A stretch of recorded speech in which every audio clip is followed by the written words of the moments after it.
In today's video, I hopped on a call with my friend Greg, who's gonna teach us how to make minimal, dark R&B samples for Black. Okay, well, here we have a simple sample of mine called Know Me. It's actually a sample that I did with Black in mind. I started with a starter that I did. Probably reversed it, as you can see here. So normally it would sound like this.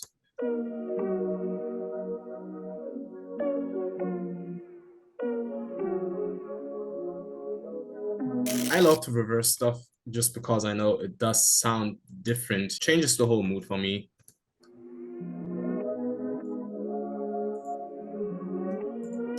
I got Portland halftime there for textures.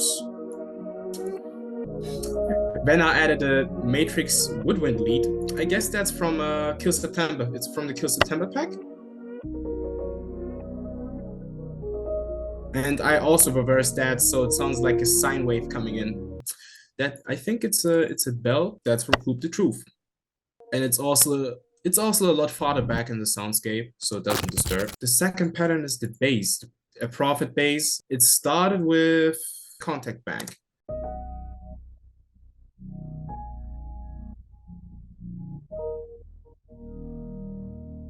The effects on the piano are Portal, just a simple preset, simple fifths.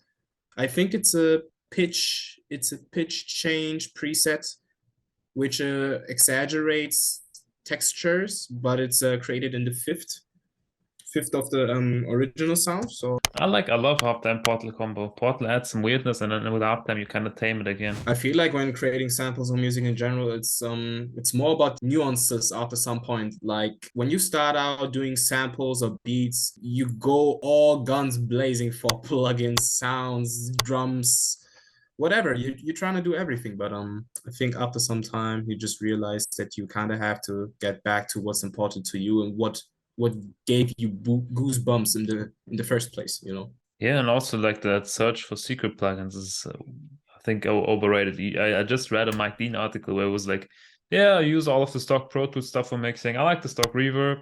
I use some of the Travis Scott records. Da, da, da, da, da. Yeah, I also use Waves, the Naturia. Not many more weird plugins. I know people who started making beats doing using GarageBand on their phone, like very talented people. Yeah, Steve Lacy. He did his last album fully on iPhone. Am I wrong? He did Kendrick records on his iPhone. It's a super thick bass. I love my bass thick. And what's on there is Thermal. Again, Thermal is like my favorite plugin for texture. Yeah. If you want it harsh, if you want it subtle, Thermal is your guy. Thermal is your guy for everything. But also a classic is Effect Rack. So yeah. I used the Devil Lock, Audio Level Destroy, and Decapitator.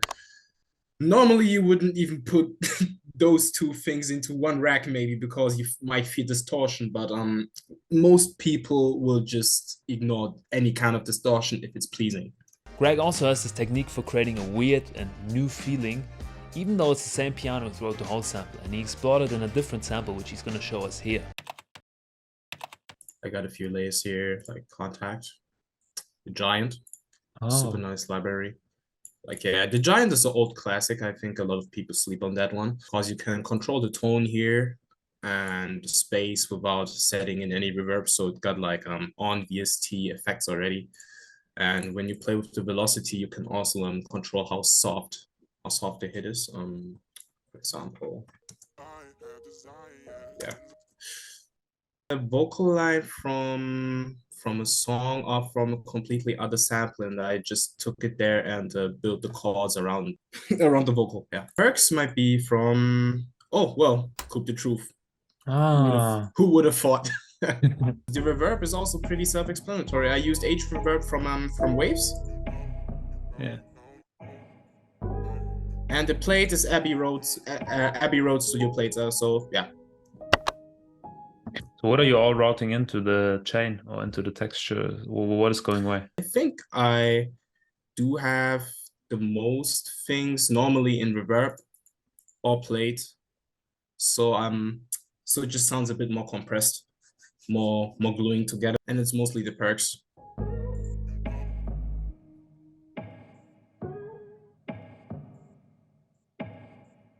I was trying to add a tension point, and after the drop off, the tension just fades away, and so does the plate, and then the sample just ends on that last piano part here.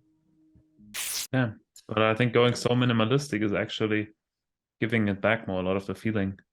Hey, it's the key. I mean, we all have seen FLPs that are so full that you could call them a full composition, like a big band composition. Like I don't know, so these FLPs look super intricate. They have like so many layers, and for somebody who didn't make the sample, it's actually crazy to understand what's going on, but it's all making sense to the creator. Okay, amazing sample. Much appreciated. Thank you for the breakdown. But if you now want to learn how to make more complex full composition R&B samples from a platinum producer who has released multiple packs on the Frank Dukes' Kingsway, you should check out this video right here. Thanks for watching.